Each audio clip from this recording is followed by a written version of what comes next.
Hello friends, welcome to my YouTube channel. तो दोस्तों, हमने रीड लेवल 1 और 2 का कोर्स स्टार्ट किया था, जिसमें कि हम हिंदी के टीचिंग मेथड्स के बारे में पढ़ रहे थे। उसकी 5 क्लासेस हम कर चुके हैं और आज हमारी 6 नंबर की क्लास है, जिसमें कि हम व्याकरण की भाषा शिक्षण विधियों के बारे में पढ़ेंगे। तो दोस्तों, आई होप कि आपको मेरी वीडियो अच्छी लग रही होंगी, तो आप उनको लाइक जरूर कर रहे होंगे और हमारे चैनल को सब्सक्राइब भी जरूर आपने अब तक कर दिया होगा। और अगर आपने मेरे चैनल को अब तक सब्सक्राइब नहीं किया है तो जल्दी से आप पहले चैनल को सब्सक्राइब कर दीजिए। और फिर हम आज की वीडियो को स्टार्ट करते हैं। Let's start. देखिए दोस्तों, कल हमने पढ़ा था अभिक्रमिक अनुदेशन विधि के बारे में और आज हम पढ़ेंगे व्याकरण अनुवाद विधि, जिसका दूसरा नाम है भंडारकर विधि। इस विधि को देने वाले थे श्री रामकृष्ण गोपाल भंडारकर और इन्होंने इस विधि की शुरुआत की संस्कृत भाषा से। इस विधि के अंतर्गत द्वितीय भाषा के व्याकरण का सैद्धांतिक ज्ञान दिया जाता है। अब देखिए, इसका नाम है व्याकरण अनुवाद विधि। इसमें क्या होता है, अनुवाद करके बच्चों को सिखाया जाता है। देखिए, इस विधि के अंतर्गत द्वितीय भाषा के व्याकरण का सैद्धांतिक ज्ञान दिया जाता है, फिर मातृभाषा में अनुवाद किया जाता है, अतः इसे अनुवाद विधि भी कहते हैं। इस विधि में क्या होता है कि बच्चों को पढ़ने व लिखने पर जोर दिया जाता है, रीडिंग और राइटिंग पर, और लिसनिंग और स्पीकिंग, व्यवहारिक पक्ष लिसनिंग और स्पीकिंग, सुनना और बोलना उपेक्षित रहता है। मतलब ज्यादा ध्यान किस पर देते हैं, बच्चों के पढ़ने पर और बच्चों के लिखने पर। और ये जो विधि है वो सिर्फ माध्यमिक और उच्च माध्यमिक बच्चों के लिए ही उपयोगी है, प्राथमिक और उच्च प्राथमिक बच्चों के लिए उपयोगी नहीं है। क्योंकि छोटे बच्चे होते हैं, उनके लिए तो मेन पार्ट होता है लिसनिंग और स्पीकिंग, लेकिन इसमें किस पर जोर दिया था, पढ़ने और लिखने पर। इसलिए ये माध्यमिक और उच्च माध्यमिक स्तर के बच्चों के लिए उपयोगी है। और क्योंकि इस विधि को हम ज्यादा मनोविज्ञान नहीं कह सकते, इसीलिए इस विधि का विरोध जॉन बेसोडो के द्वारा सबसे ज्यादा किया गया था। अब अगली विधि है हमारी प्रत्यक्ष विधि, जिसे डायरेक्ट मेथड भी कहते हैं। इंग्लिश में भी हमारी ये विधि है, जिसे हम डायरेक्ट मेथड के नाम से जानते हैं। तो प्रत्यक्ष विधि में क्या होता है, इसके प्रवर्तक है गुइन महोदय, जो कि फ्रांस के थे। इसमें क्या होता है, अंग्रेजी भाषा सिखाने के लिए प्रयोग किया जाता है। ज्यादातर ये होता है कि अगर बच्चों को हमें इंग्लिश लैंग्वेज सिखानी है तो उसके लिए हम डायरेक्ट मेथड प्रत्यक्ष विधि का प्रयोग करते हैं। इस विधि के मानने वालों का मत है कि जिस प्रकार बालक मातृभाषा सीखता है, उसी प्रकार प्रत्यक्षीकरण द्वारा द्वितीय भाषा भी सिखाई जा सकती है। देखिए दोस्तों, जो हमारी मदर लैंग्वेज होती है, मातृभाषा, उससे क्या होता है, बच्चा बहुत इजीली सीख लेता है। क्यों? क्योंकि जो मातृभाषा होती है वो बच्चे जन्म से सुनता है एक तो, और उसे घर में, परिवार में, इसके अलावा स्कूलों में भी ऑलमोस्ट उसकी मातृभाषा ही बोली जाती है, जिसके कारण से उसे सीखने में ज्यादा प्रॉब्लम्स नहीं आती है। लेकिन अंग्रेजी भाषा है, उसका ना ही तो हमारे घर में इतना प्रयोग करते हैं और ना ही विद्यालयों में इतना ज्यादा प्रयोग किया जाता है, जिसके कारण से बच्चों को इंग्लिश सीखने में बहुत प्रॉब्लम्स आती है। इसीलिए इस विधि के द्वारा क्या होता है कि बच्चों को सिर्फ इंग्लिश में ही पढ़ाएंगे, इंग्लिश में ही बच्चों से हर काम किया जाएगा, जिससे कि बच्चे अपने इंग्लिश के साथ फ्लुएंट हो सके और इंग्लिश को सीख सके। इसमें क्या होता है, जो अनुवाद होता है वो निषेध होता है, मतलब कि इंग्लिश का हिंदी में ट्रांसलेट नहीं किया जाता है। बच्चों को इंग्लिश में सुनना होता है, इंग्लिश में बोलना होता है, इंग्लिश में सोचना होता है। मतलब कुल मिला के बच्चों को सारे काम इंग्लिश में ही करने होते हैं। वो किसी और लैंग्वेज का यूज नहीं कर सकते हैं और वो उसका ट्रांसलेशन भी नहीं कर सकते हैं। इसमें क्या आता है कि एल और एस, मतलब कि लिसनिंग और स्पीकिंग पर जोर दिया जाता है, क्योंकि बच्चे जैसा सुनेगा वैसा ही बोलेगा। इसलिए इसमें एल और एस, लिसनिंग स्पीकिंग पर ज्यादा जोर देते हैं। इसके अन्य नाम क्या है, एक तो है सुगम विधि, प्राकृतिक विधि, नेचुरल मेथड और निर्बाध विधि। और ये विधि प्राथमिक स्तर के बच्चों के लिए उपयोगी होती है, क्योंकि जैसे कि कहा जाता है कि छोटे बच्चे होते हैं वो एक कच्ची मिट्टी के समान होते हैं। तो अगर हम उन्हें शुरू से इंग्लिश लैंग्वेज को सिखाएंगे तो वो उसका मतलब कि ये कह सकते हैं उसका अधिगम बहुत जल्दी ही कर लेंगे। इसलिए यह विधि प्राथमिक स्तर के लिए बहुत उपयोगी होती है। इसके अलावा क्या होता है कि इसमें भाववाचक संग्रह ज्ञान नहीं दिया जा सकता, क्योंकि जो भाव होते हैं, हमारे फीलिंग्स होती हैं, उनका जो ज्ञान है वो हम बच्चों को इस विधि के द्वारा नहीं दे सकते हैं। इसके अलावा देखिए, इस विधि के फ्रांस में कौन थे प्रवर्तक, गुइन महोदय। और अगर हमारे इंडिया में, भारत में देखें तो बंगाल में इसके प्रवर्तक थे टिपिंग। बम्बई में थे फ्रेजर और मद्रास में इसके प्रवर्तक थे येट्स। ये हो गई हमारी प्रत्यक्ष विधि। इसके बाद नेक्स्ट है हमारी द्विभाषी विधि, बाइलिंगुअल मेथड। इसके प्रवर्तक है डॉडसन।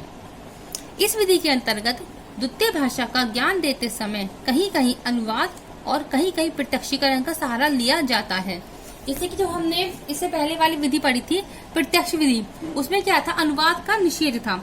लेकिन द्विभाषी विधि में क्या होता है कि इसमें हम कहीं कहीं पर जहाँ पर हमें जरूरत है वहां पर हम अनुवाद का उपयोग कर सकते हैं और कहीं कहीं प्रत्यक्षीकरण मतलब कि वस्तु को दिखाना। जैसे कि मान लो इन्हीं गुणों को ध्यान में रखते हुए H.N. शास्त्री ने इसे व्याकरण अनुवाद विधि व प्रत्यक्ष विधि के मध्य का सेतु कहा। व्याकरण अनुवाद क्या था, ग्रामर ट्रांसलेशन मेथड, और प्रत्यक्ष विधि डायरेक्ट मेथड, इन दोनों के मध्य का सेतु कहा। क्योंकि देखो प्रत्यक्ष में तो क्या था कि हम बिल्कुल भी ट्रांसलेशन मतलब कि अनुवाद का प्रयोग नहीं करते हैं, और व्याकरण अनुवाद में क्या कहा था कि हम मतलब हर टॉपिक को, हर कंटेंट को बच्चों को अनुवाद करके ही पढ़ाते हैं। लेकिन इसमें क्या होता है कि जहाँ पर जरूरत है वहीं पर ही हम सिर्फ अनुवाद करते हैं। ये नहीं है कि हम मतलब बच्चों को हर लाइन का ट्रांसलेशन कर करके बता रहे हैं, ऐसा नहीं होता। इसमें जहाँ मतलब बहुत ही ज्यादा जरूरत होती है वहीं पर सिर्फ अनुवाद किया जाता है। और प्रत्यक्षीकरण क्या होता है कि जैसे मान लो कि हमें बच्चों को ये बताना है कि पेन क्या होता है। अब हम बच्चों को बताते कि पेन ऐसा होता है, पेन लिखने काम आता है, पेन लिखने काम आता है, ये और वो हमें बता दिया ना। लेकिन जब तक बच्चे पेन को अगर अपनी आंखों से देख लेंगे तो जो उनका जो अधिगम होगा वो स्थायी होगा, परमानेंट हो जाएगा। इसलिए प्रत्यक्षीकरण होता है वस्तु को दिखाना। जैसे मान लो हमने बच्चों को भी पेन दिखा दिया कि देखिए बच्चों ये एक पेन है और इससे हम लिखते हैं, ये हमारे लिखने काम आता है, तो उससे क्या होगा कि बच्चों का जो अधिगम होगा वो बहुत अच्छा होगा, स्थायी हो जाएगा। तो होता है प्रत्यक्षीकरण। इसके अलावा भी देखिए जो मतलब कोई ऐसी वस्तु है जो कि जो मान लो बच्चों के संपर्क में नहीं आती है, बहुत रेयर ही संपर्क में आती है, तो उस वस्तु का हम बच्चों को मॉडल के माध्यम से, चार्ट के माध्यम से या फिर प्रोजेक्टर वगैरह इन सब के माध्यम, इनमें से किसी के माध्यम से अगर हम बच्चों को उस वस्तु का प्रत्यक्षीकरण कराएंगे तो बच्चे ज्यादा अच्छे से अधिगम कर पाएंगे। तो इसमें होता है द्विभाषी विधि में, और भारतीय परिवेश में ही सर्वोत्तम विधि होती है। क्योंकि ऑलमोस्ट हमारे स्कूल में यही होता है कि हमें कहीं कहीं पर चीजों का अनुवाद कराया जाता है और कहीं कहीं पर हमें टीचर होता है वो वैसे ही मतलब कि इंग्लिश में या संस्कृत जो भी हम भाषा पढ़ रही हैं उसको उसी भाषा में पढ़ा दिया जाता है, और जहाँ पर हमें जरूरत होती है वहां पर हमें उसका अनुवाद कर दिया जाता है। ये होती है द्विभाषी विधि, बाइलिंगुअल मेथड। अब हमारी अगली विधि है वाचन विधि। वाचन विधि में क्या होता है, पढ़ना। वाचन मतलब पढ़ना। वाचन विधि के अंतर्गत विद्यार्थियों को शुद्ध उच्चारण के साथ पढ़ना सिखाया जाता है। यह प्राथमिक स्तर के लिए उपयुक्त विधि होती है।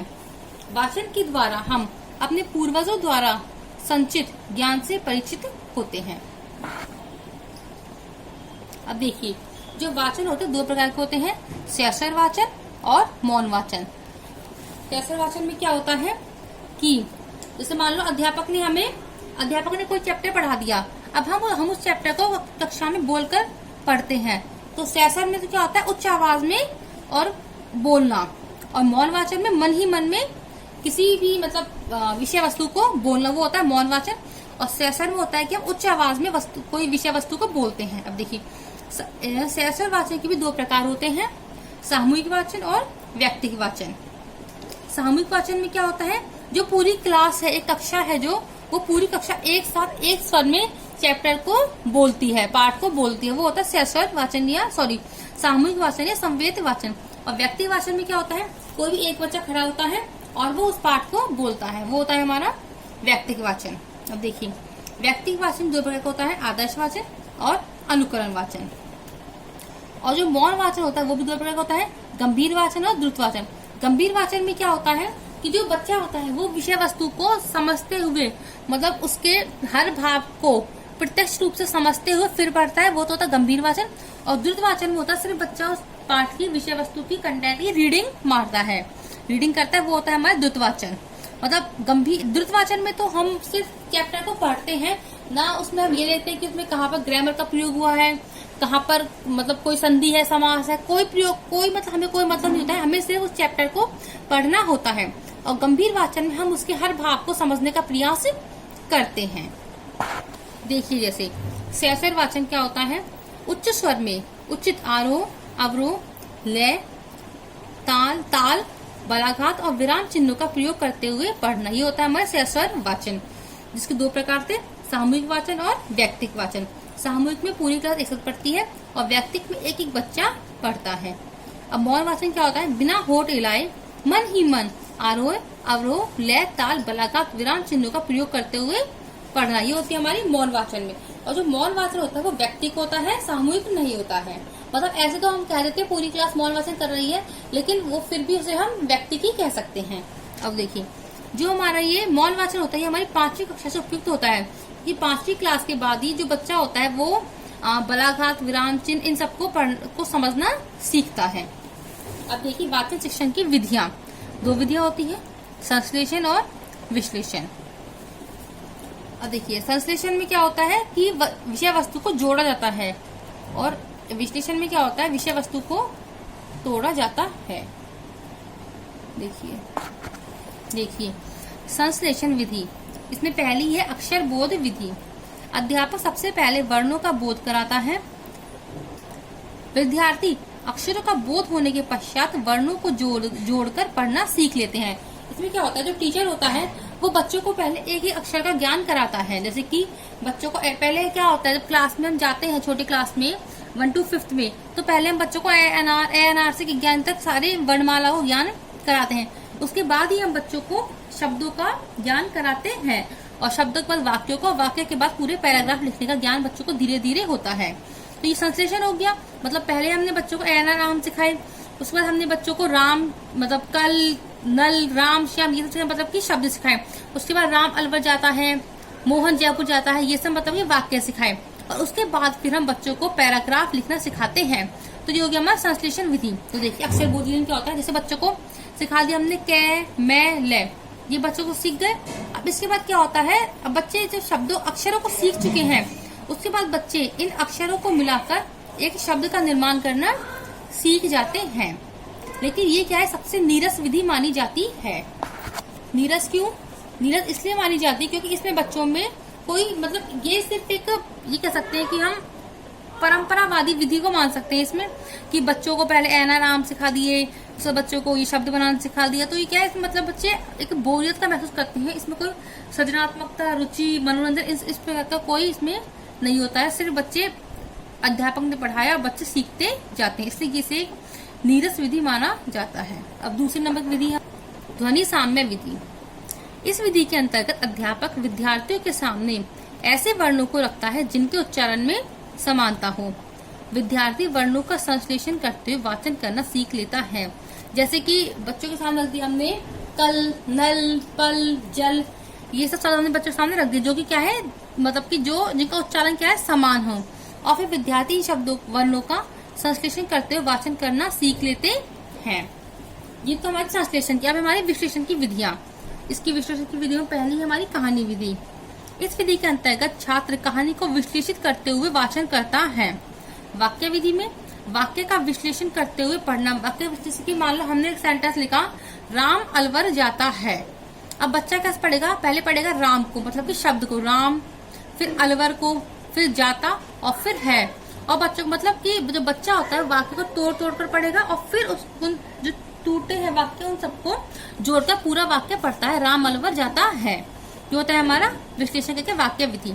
कविता विधि में क्या होता है कि बच्चों को कविता पढ़ाई जाती है। और फोर्थ है हमारी देखो और कहो विधि, जिसका उपनाम है साहचर्य विधि। इसके प्रवर्तक है मारिया मोंटेसरी, जो कि इटली की थी।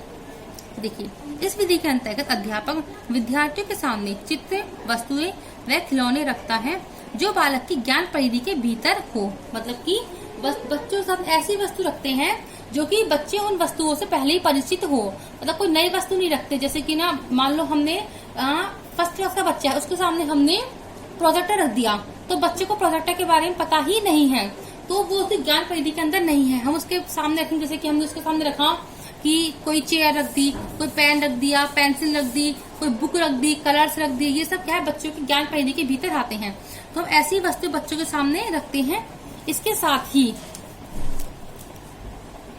उन चित्रों, वस्तुओं और खिलौनों के नाम से संबंधित कार्ड रखते हैं।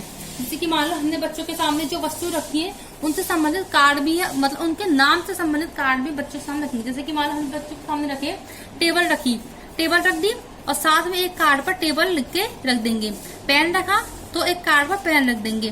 कॉपी रखी तो एक कार्ड पर कॉपी लिख देंगे। ऐसी जितनी वस्तु है उतनी ही हम नाम लिख के बच्चों के सामने रख देते हैं। फिर क्या होता है, फिर छात्रों को कहा जाता है कि वस्तु या चित्र को देखो और कहो और संबंधित कार्ड मिलाने का अभ्यास करो। फिर क्या होता है, बच्चे से क्या जाता है कि जैसे मान लो बच्चे से कहा कि तुम कोई भी एक वस्तु लो, बच्चे ने मान लो किताब ले ली। अब बच्चे से कहते हैं कि तुमने इन कार्ड्स में से जहाँ जिस कार्ड पर किताब लिखा है उस कार्ड को उठाओ और इसे किताब के साथ रखो। फिर जैसे मान लो बच्चों ने उसके बाद कोई बॉक्स लिया और फिर बच्चे ने बॉक्स उठाया। फिर बच्चे से बोलते हैं कि अब इन कार्ड्स में से जिस कार्ड पर बॉक्स लिखा है उस कार्ड को उठाओ और बॉक्स के साथ रखो। तो इसमें क्या होता है कि देखो, मतलब बच्चे ने क्या वस्तु को देखी और वस्तु का नाम कहा और फिर उनको मिलाया जाता है। साहचर्य मतलब कि साहचर्य बिठाया जाता है वस्तु के बीच और कार्ड के बीच। ये हो गया हमारा विश्लेषण विधि। तो दोस्तों आज के लिए बस इतना ही। एक बार हम देखते हैं हमने क्या क्या पढ़ा आज। देखिए,